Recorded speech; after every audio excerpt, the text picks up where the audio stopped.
Hola, ¿cómo están? Yo los bendigo en el nombre de mi Señor y Salvador Jesucristo. Les recuerdo mi nombre, soy el pastor Daniel Enríquez del Ministerio Cristiano Tierra de Rectitud y estoy aquí para exponer un tema que el Señor me ha planteado eh, y el tema se llama ¿Quiénes somos los cristianos? Bueno, entonces, para empezar, les pido que me acompañen en una oración, ¿ok? Espíritu Santo de Dios, estoy aquí en obediencia a ti, Señor, a tu dirección, y te pido que tomes mi boca y expongas tú este tema, Espíritu Santo de Dios, por favor. Necesitamos ser edificados por ti, que nuestras dudas desaparezcan por tu gracia, por tu revelación y tu conocimiento, el conocimiento de la palabra de Dios, y que nos ayudes en este día, por favor, en el nombre de nuestro Señor y Salvador Jesucristo. Amén. Bueno, lo primero que tengo para decirles es que pues los cristianos somos seguidores de Jesucristo. Somos personas que creemos lo que dice la Biblia sobre Él. La Biblia dice que Él es Dios, que es nuestro Redentor y nuestro Salvador, que dice que vino y vivió en esta tierra, se encarnó en un ser humano, fue engendrado por el poder del Espíritu Santo en el vientre de una mujer virgen, que era María, y de ahí en adelante tuvo el desarrollo normal de un ser humano. En su vientre fue parido, y bueno, tuvo un padre adoptivo como fue José, y vivió como un ser humano, pero en su debido momento manifestó su divinidad, manifestó que era Dios a través de la obra del Espíritu Santo en él y a través de él. ¿Ok? Voy a compartir con ustedes algunos conceptos que son bastante cercanos y que nos pueden servir también para ir elaborando la respuesta a esta pregunta. Eh, mm, También somos cristianos porque confiamos en Él como Señor y Salvador. Es decir, la Biblia enseña que Jesús al venir a esta tierra, y más que al venir a esta tierra, ya en el momento en que Él fue apresado por, por los soldados romanos, entregado por, por los fariseos, que eran como la cúpula religiosa de ese tiempo, pues estaba llevando a cabo, cumpliendo con el propósito de Dios al enviarlo a esta tierra, y era redimirnos y salvarnos del castigo que merecíamos los seres humanos por nuestro pecado. Él en su humanidad llevó sobre él los pecados de todos nosotros y los llevó a la cruz y recibió el castigo que todos merecíamos. Así nos redimió, pagó el precio por nuestro pecado y nos redimió de toda maldición, siendo nuestro Redentor y nuestro Salvador. ¿Para quiénes? Precisamente para los cristianos, para aquellos que lo reconocemos como eso, como Señor y Salvador, y que nos hemos arrepentido de nuestros pecados, le hemos pedido perdón a Dios por nuestros pecados y hemos decidido rectificar nuestra vida delante de Dios con el poder del Espíritu Santo de Dios y de la palabra del Señor. Bueno, también podemos decir que los cristianos somos hombres y mujeres que hemos basado nuestra fe en las enseñanzas de la Biblia. Creemos que la Biblia es la palabra de Dios y que también es un manual de vida, el cual nos enseña cómo vivir la vida que a Dios le agrada.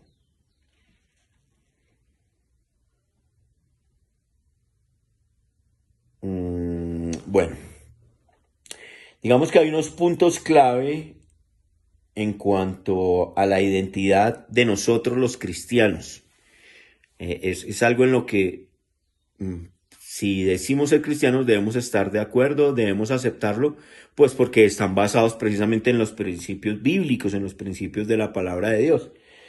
Y son, primero, debemos saber que el término cristiano por primera vez se le dio a los seguidores de Cristo, de Jesucristo, en una iglesia de la antigüedad, que era la iglesia de Antioquía, no Antioquia, no, Antioquía, se escribe igual, pero con tilde en la I, en la iglesia de Antioquía, y se utilizó ese término para describir a los discípulos de Jesucristo. Un discípulo, pues, es un seguidor, es alguien que podríamos decir también es un alumno, es alguien que está aprendiendo y que se identifica con su maestro en sus enseñanzas. ¿Ok? Podríamos hablar también de algo que son las creencias centrales del cristianismo. Bueno, la primera creencia central es la fe en la salvación a través de la gracia de Dios. Es decir, tú, yo, ningún ser humano merecía la salvación que Jesucristo alcanzó para nosotros en la cruz del Calvario. ¿A qué salvación me refiero? La Biblia dice que la paga del pecado es la muerte. Es lo que todos los seres humanos merecíamos porque todos hemos pecado. Bueno, pues Dios extiende algo que llama gracia. La gracia es el regalo inmerecido de Dios para con nosotros los hombres. Tú y yo no merecemos la salvación.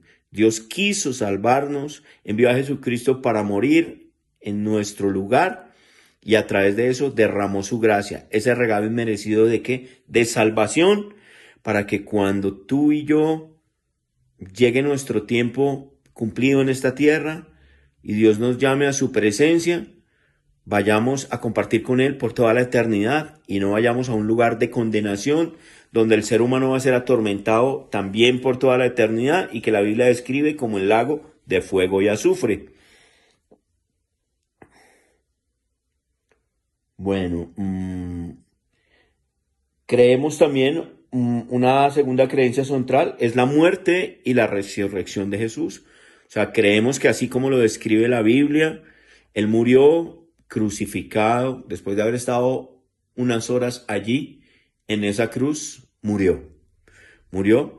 Y bueno, ya procedieron a descolgarlo de la cruz y a enterrarlo en una tumba que básicamente era una cueva hecha en una roca, hecha con rocas y tapada con otra roca más.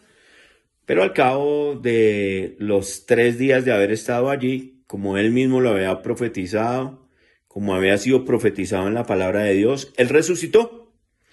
Él resucitó, volvió a la vida. De manera que su cuerpo nunca fue encontrado para volverlo a enterrar, ¿no?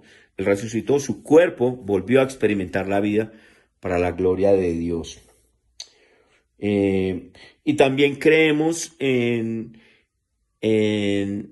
lo que algunos llaman la Trinidad, y es que Dios, así como tú y como yo, y ese es uno de los misterios hermosos de la palabra de Dios, en el libro de Génesis dice que Dios dijo, hagamos al hombre a nuestra imagen y semejanza. ¿Con quién estaba hablando Dios? Pues Dios estaba hablando con el Hijo, con el Señor Jesús, pero también estaba hablando con el Espíritu Santo, porque Dios es eterno y ellos tres son Dios. El Espíritu Santo es Dios, el Señor Jesús es Dios y el Padre es Dios. Pero asimismo, cuando Él dijo creamos al hombre, hagamos al hombre nuestra imagen y semejanza, nosotros estamos hechos a su semejanza. Entonces nosotros también estamos compuestos de 3 partes, por así decirlo, que son espíritu, alma y cuerpo. Bien. También otro punto clave de la identidad cristiana es la Biblia. La identidad cristiana está basada en la Biblia. Es decir, la Biblia se considera la palabra irrefutable del Dios invisible. Y también se considera la guía para la conducta diaria, es decir, la Biblia para mí es mi manual de vida. Ella me dice cómo debo comportarme, qué debo hacer, me da sabiduría para tomar decisiones. Después de orar y estudiar la Biblia, experimento la respuesta de Dios a mis oraciones, a mis inquietudes. La Biblia renueva nuestra mente, la Biblia limpia nuestras emociones y nuestros sentimientos. La Biblia nos hace conocer la perfecta voluntad de Dios. Bueno, hay otro punto clave de la identidad cristiana y es las acciones y la vida. Pues digamos que las acciones de un cristiano se deben caracterizar por el amor al prójimo en servicio a Dios. ¿Cómo sirvo yo a Dios? Pues a través de mi prójimo. Hoy en día que para la gloria de Dios soy un pastor, pues mi vida vive en función de enseñarle a los demás lo que Dios me pide que les enseñe.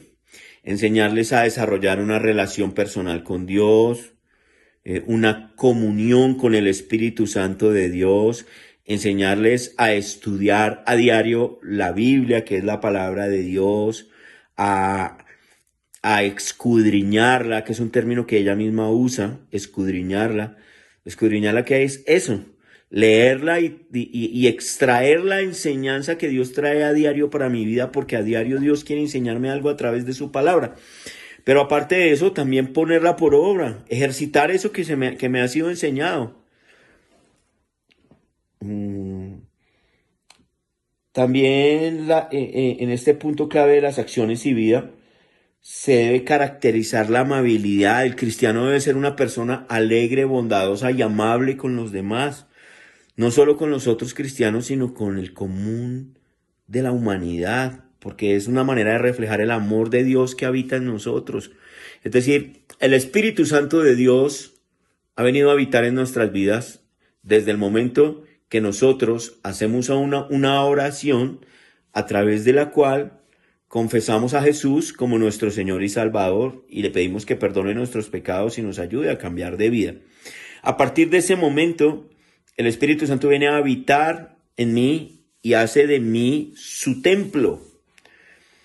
Entonces el Espíritu Santo derrama su fruto en mi vida y parte de ese fruto es precisamente el que yo sea amable, el que yo viva en paz, el que yo demuestre una alegría inusual, porque es la alegría que siente un hombre o una mujer que se saben redimidos por Dios, que se saben salvados por Dios.